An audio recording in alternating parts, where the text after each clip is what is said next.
Doctor Mohammad Yunus তিনি জাতিসংঘে সাধারণ অধিবেশনে ভাষণ দেওয়ার জন্য ইতিমধ্যে রওনা দিয়েছেন আমেরিকার উদ্দেশ্যে।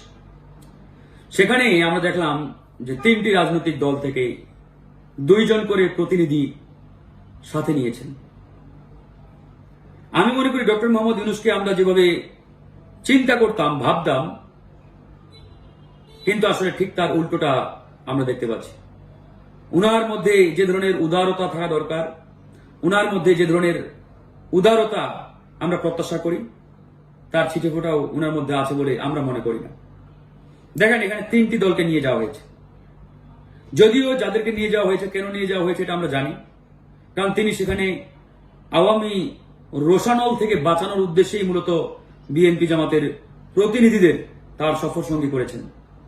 কারণ আওয়ামী লীগ ঘোষণা দিয়েছে সেখানে গেলে তারা বিক্ষোভ করবে, হোটেলের সামনে, এয়ারপোর্টের সামনে তারা ডিম ছুড়ে মারবে, ইত্যাদি ইত্যাদি, একটা অরাজকতা বা এরকম একটা নাজেহাল পরিস্থিতি তৈরি করার আওয়ামী লীগ ঘোষণা দিয়েছে।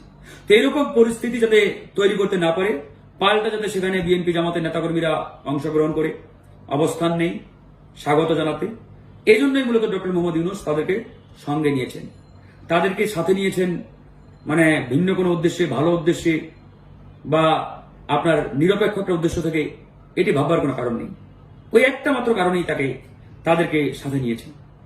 তো এখন আমাদের প্রশ্ন, বাংলাদেশে বিপ্লবে অন্ততপক্ষে যারা সম্মুখ সারির নেতা, সম্মুখ সারির যোদ্ধা, যে সকল রাজনৈতিক দল একবারে সম্মুখ সারি থেকে নেতৃত্ব দিয়েছেন, তাদের থেকে একজন করে প্রতিনিধি নিলে তাদের তো খুব একটা ক্ষতি হওয়ার কথা ছিল না।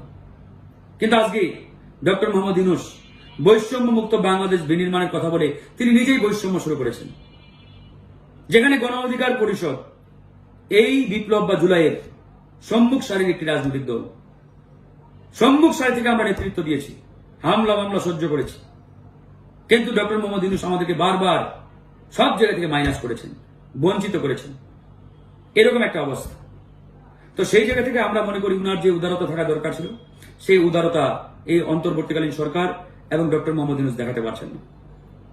উনি যদি এরকম বৈষম্যমূলক আচরণ করতেই থাকে, তাহলে দেশের জনগণ, ছাত্র জনতা, উনাদের মধ্যে ডক্টর মোহাম্মদ ইউনূসের যে একটা আবেগ, ভালোবাসা ছিল, এটা কিন্তু আর থাকবে না।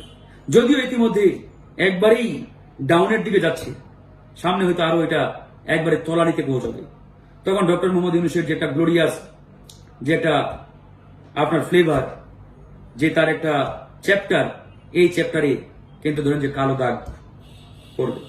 তো আমরা চাই না ওনার চ্যাপ্টারে, ওনার প্রোফাইলে